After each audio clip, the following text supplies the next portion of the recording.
Latar belakang Peter Singer, seorang saintis Amerika dan pengurusi bagi SOL, pengasas bersama The Academy for System Change, pensyarah kanan di Massachusetts Institute of Technology MIT, lahir pada tahun 1947 di Stanford, California, kelulusan master dalam pemodelan sistem sosial dan juga penulis buku The Fifth Discipline pada tahun 1990.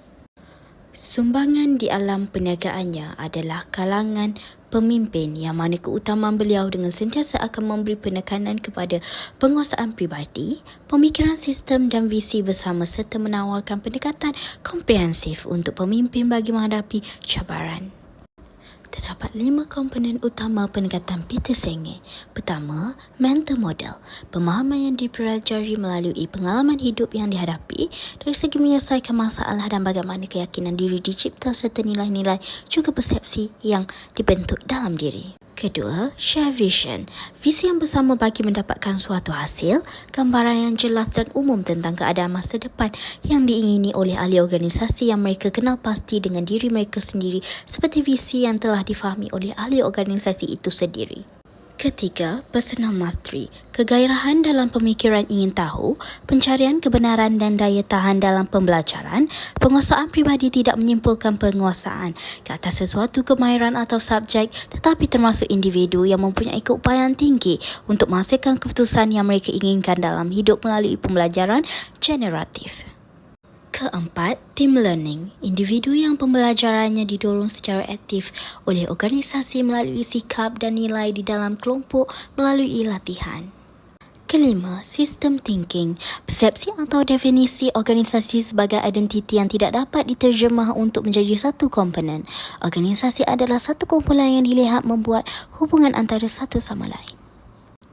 Kekuatan Peter Singer. Pertama, pembelajaran organisasi yang berlanjutan.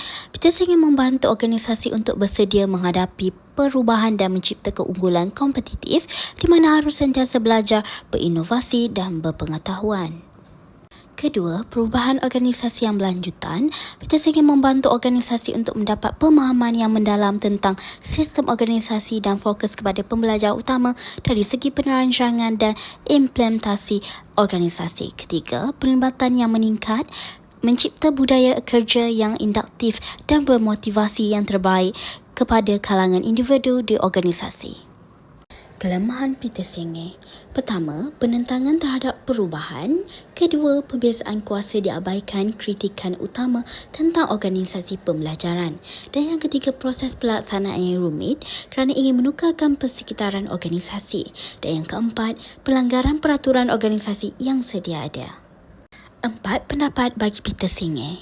Pertama, menggalakkan penghargaan kepada kelenturan fleksibiliti dan pembelajaran.